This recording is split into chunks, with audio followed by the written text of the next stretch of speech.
Bismillahirrahmanirrahim. Assalamualaikum warahmatullahi wabarakatuh. Salam sejahtera untuk kita semua. Yang kami hormati Bapak Dr. Andes Mokhtar Chan, MSI, selaku dosen pengampu mata kuliah keterampilan menyimak, dan kepada semua teman-teman yang berbahagia. Alhamdulillah, saat ini kita bisa berkumpul di ruang kelas ini dalam keadaan sehat walafiat.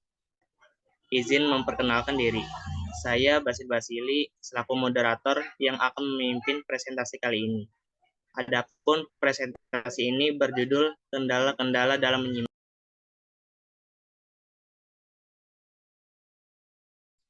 yang akan disajikan oleh kelompok 4 yang beranggotakan saya sendiri, Basil Basili.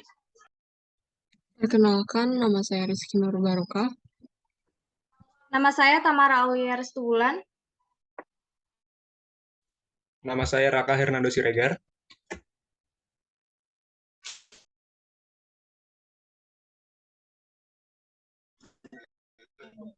Baik, saat ini akan dijelaskan oleh Saudara Raka. Kepada Raka, dipersilakan. Baik, terima kasih Basil. Sekarang saya akan menjelaskan kendala-kendala dalam menyimak. Menurut para ahli, menyimak membutuhkan tenaga 2 kali lipat lebih banyak dibandingkan dengan tenaga yang diberikan oleh seseorang untuk berbicara. Kenapa? Karena ketika kita melakukan aktivitas menyimak, detak jantung kita akan berdenyut lebih cepat, dan aliran darah kita akan bergerak lebih cepat. Di samping itu, penyimak membutuhkan tenaga juga untuk memikirkan ucapan pembicara tadi, sekaligus berusaha untuk merespon ucapan si pembicara tersebut. Nah, seperti kita ambil contoh ketika kita menghadiri sebuah seminar. Dalam sebuah seminar, kita akan mendapatkan suatu aktivitas berbicara interaktif antara pembicara dengan para peserta seminar. Peserta seminar yang dalam hal ini berperan sebagai pendengar berusaha menyimak dengan baik informasi yang disampaikan oleh pembicara. Indikator baik dalam hal ini ialah peserta yang aktif dengan memberikan perhatiannya dengan penuh untuk mengikuti seminar tersebut. Nah, kendala-kendala menyimak bisa berasal dari 2 faktor. Yang pertama ada faktor internal dan faktor eksternal. Nah, hal itu akan dijelaskan oleh teman saya, Basil. Baik, terima kasih Raka. Di sini saya akan menjelaskan tentang faktor internal dan faktor eksternal. Faktor internal. Faktor internal yaitu segala sesuatu yang datang dari diri penyimak sendiri. Seperti yang pertama, faktor fisik penyimak yang tidak siap untuk menyimak. Kondisi fisik seorang penyimak merupakan faktor penting yang turut menentukan keefektifan serta kualitas keaktifannya dalam menyimak. Kondisi fisik yang menentukan dalam menyimak yaitu pertama, kondisi fisiknya jauh di bawah gizi normal. Yang kedua, sangat lelah. Ketiga, mengidap suatu penyakit fisik sehingga perhatiannya dangkal. Kesehatan serta kesejahteraan fisik merupakan suatu modal penting yang turut menentukan keberhasilan menyimak. Oleh karena itu, faktor-faktor fisik yang dapat mengganggu dan menghambat proses kelancaran menyimak perlu dihilangkan. Yang kedua, faktor internal yaitu faktor mental atau kejiwaan penyimak yang juga tidak kondusif untuk menyimak. Misalnya, seorang penyimak sedang banyak pikiran atau masalah, baik masalah di rumah, di kantor, di sekolah, di masyarakat, atau di mana saja, dan dengan siapa saja. Hal ini akan membuat si penyimak larut dengan pikiran-pikirannya, sehingga ia tidak konsentrasi pada sumber simakan. Orang-orang seperti ini sering terlihat dalam kondisi melamun atau seolah-olah seperti orang menyimak. Dengan kata lain, mereka ini hanya berpura-pura menyimak, padahal mereka sedang tidak menyimak.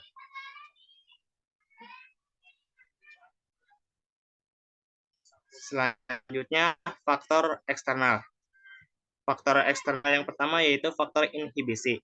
Faktor inhibisi yakni segala bentuk gangguan yang berupa suara, cahaya, cuaca, udara, dan sejenisnya yang diterima tubuh atau indera manusia dalam takaran yang tidak normal. Contohnya adalah suara bising, cahaya lampu yang terlalu terang atau gelap, cuaca panas atau dingin, dan sebagainya. Hal-hal tersebut dapat menjadi kendala bagi penyimak untuk berkonsentrasi ketika menyimak pembicara atau sumber simakan yang dihadapinya. Faktor eksternal yang kedua yakni faktor pembicara. Para penyimak kadang kala merasa terganggu dengan pertama, penampilan pembicara yang terlalu berlebihan.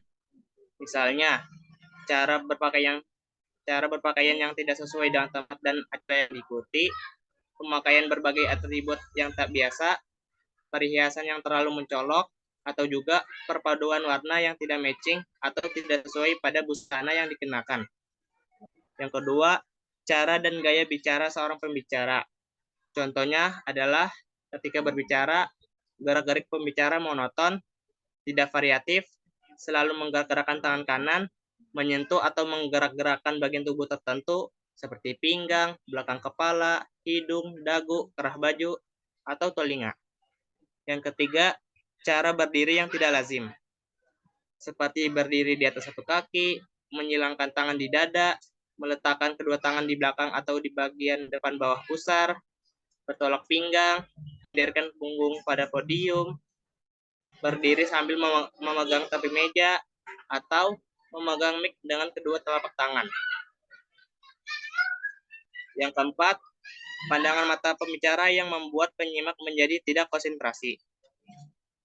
Seperti pandangan mata yang tidak tertuju pada penyimak, hanya menatap ke satu arah seperti pojok kiri pendengar, ke atas, atau lebih banyak menundukkan kepala, terlihat seperti orang ragu-ragu, tidak percaya diri, takut, atau grogi. Yang kelima, suara atau vokal pembicara kadang juga menjadi kendala bagi penyimak.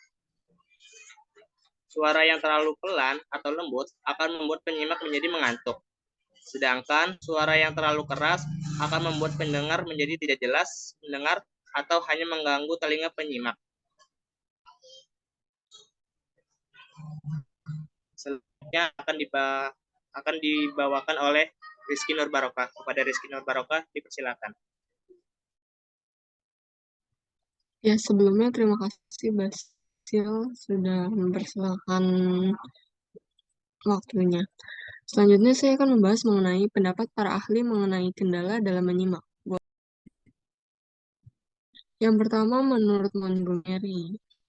Montgomery mengatakan adanya kebiasaan-kebiasaan jelek dan seringkali menjadi kendala bagi penyimak. Hal ini terjadi ketika aktivitas menyimak itu sedang berlangsung. Kendala tersebut antara lain berupa yang pertama yaitu hanya mendapatkan fakta, yaitu para penyimak melakukan aktivitas menyimak hanya untuk keperluan mendapatkan fakta, sedangkan hal-hal lain yang dibicarakan pembicara tidak diperhatikan oleh penyimak. Yang kedua, melamun. Maksudnya melamun yaitu penyimak lebih memikirkan hal-hal lain dengan topik yang sedang dibahas. Yang ketiga yaitu tidak menyukai pembicara. Maksudnya yaitu sikap, gaya berbicara, penampilan, dan watak dari si penyimak. Yang kelima yaitu tanggapan terlalu emosional, yaitu penyimak terlalu sensitif dalam menanggapi materi dari si pembicara tersebut. Yang keenam, berpikir berputar. Maksudnya dari berpikir berputar ini yaitu penyimak terpancing untuk memikirkan banyak hal yang kurang terkait dengan materi yang sedang disimak. Yang ketujuh yaitu selalu mendebat.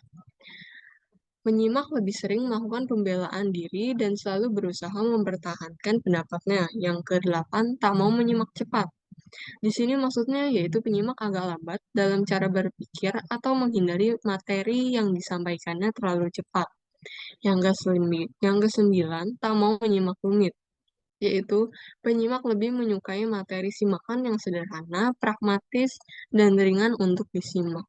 Menurut Hunsaker, menyebutkan terdapat 9 butir yang mungkin akan menjadi kendala untuk mendengarkan sesuatu dengan baik, diantaranya yaitu yang ke-1 yaitu aktivitas pasif. Yaitu penyimak menganggap kegiatan menyimak itu atau aktivitas yang pasif. Dalam hal ini, mereka menilai aktivitas berbicara dipandang lebih aktif dan tentu saja lebih terhormat. Yang kedua yaitu kurang pengalaman. Penyimak kurang pengalaman atau pengetahuan mengenai topik-topik tertentu sehingga sulit untuk memahami mengenai topik tersebut. Yang ketiga yaitu kondisi tempat. Penyimak tidak dapat menyimak dengan efektif karena situasi tempatnya yang mungkin ramai ataupun tidak nyaman. Yang keempat, prasangka buruk. Penyimak sulit untuk menyimak orang-orang yang tidak disukainya ketika sedang berbicara di depan umum, misalnya seperti mantan narapidana.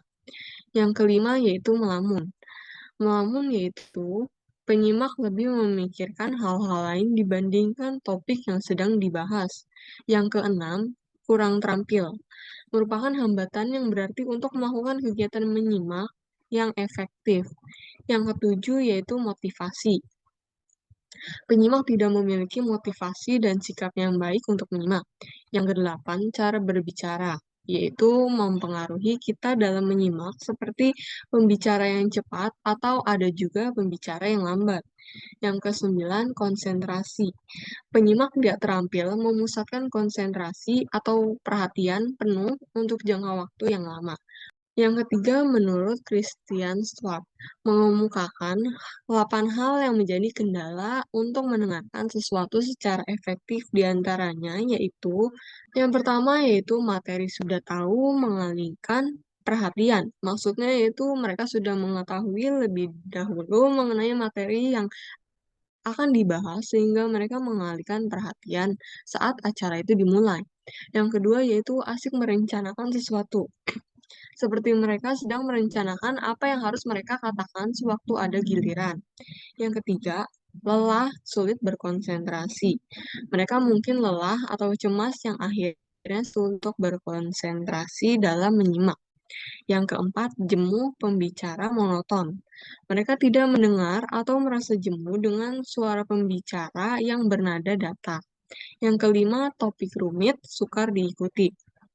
Seperti pokok pembicaraan terlalu rumit dan sulit untuk diikuti oleh si penyimak. Yang keenam, topik sederhana. Misalnya pokok yang dibicarakan terlalu sederhana dan sangat mendasar.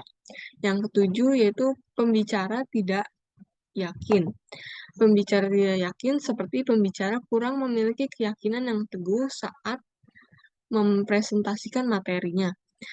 Yang kedelapan, faktor tempat, udara, suara mengganggu. Faktor tempat seperti ruangan atau tempat yang ramai, udara yang sangat panas atau dingin, dan suara seperti suara lalu lintas yang mengganggu si penyimak saat sedang menyimak. Selanjutnya akan dibahas oleh rekan saya, Tamara. Oke, terima kasih Rizky. Yang berikutnya adalah kendala menurut Chaniago. Dalam penelitiannya, Chaniago memaparkan kendala mengapa siswa SMU tidak mampu menyimak dengan baik, terutama menyimak materi yang diajarkan oleh guru-guru.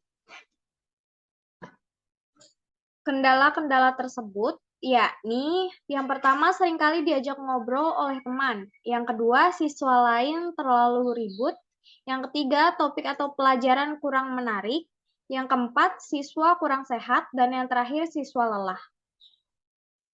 Selain faktor penghambat, terdapat pula faktor penunjang kegiatan menyimak, yang diantaranya penguasaan bahasa atau kosakata, yang kedua percaya diri, yang ketiga keberanian dan ketenangan, yang keempat kesanggupan menyampaikan ide dengan lancar dan teratur. Faktor penentu kegiatan menyimak. Yang pertama, penyimak disyaratkan memiliki perhatian penuh dalam proses menyimak. Dalam artian, penyimak harus siap secara fisik maupun mental, memiliki niatan dan sungguh-sungguh untuk menyimak. Yang kedua, pembicara disyaratkan mampu menarik perhatian penyimak. Artinya, seorang pembicara tidak hanya basa-basi, namun seorang pembicara juga harus berupaya merangkul pendengarnya untuk memperhatikan dan memahami materi yang dipaparkannya. Yang ketiga, topik pembicaraan harus menarik. Untuk memilih topik pembicaraan yang menarik, hendaknya topik tersebut aktual atau berbeda dengan topik yang pernah disampaikan oleh orang lain. topik yang dianggap berguna, serta topik yang mudah dipahami penyimak. Yang terakhir, situasi penyimakan haruslah kondusif. Waktunya harus pas, suasananya harus tenang supaya seseorang dapat fokus menyimak materi. Terima kasih Tamara. Saya ambil alih.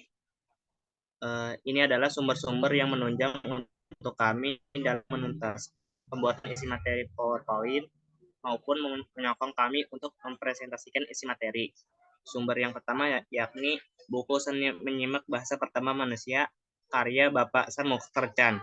Yang kedua, kami mengambil dari situs web yang bernama mardimpemimpi.blogspot.com yang dirilis pada tanggal 2 November 2015 yang berjudul Penghambat dan Pendukung Kegiatan Menyimak Tugas Ketiga Bahasa Indonesia.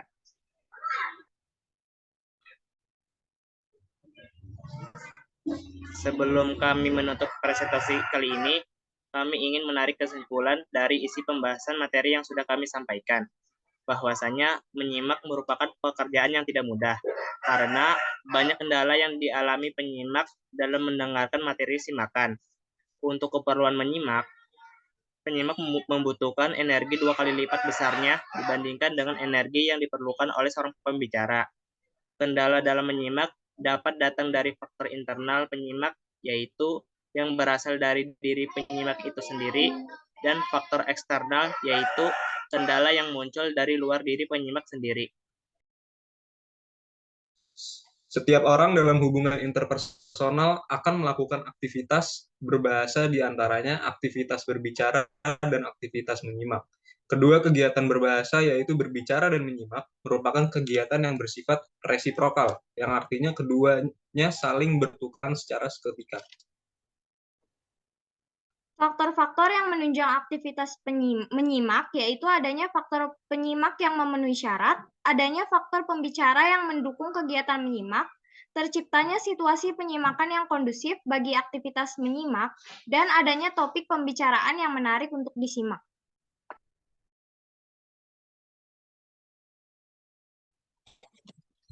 Untuk menjadi seorang penyimak, hendaklah memiliki perhatian yang penuh. Untuk menjadi seorang pembicara, hendaklah mampu menarik perhatian penyimak. Untuk memaparkan topik pembicaraan, hendaklah topik tersebut menarik, dan untuk situasi penyimakan, hendaklah berada di tempat atau ruangan yang kondusif untuk kegiatan menyimak.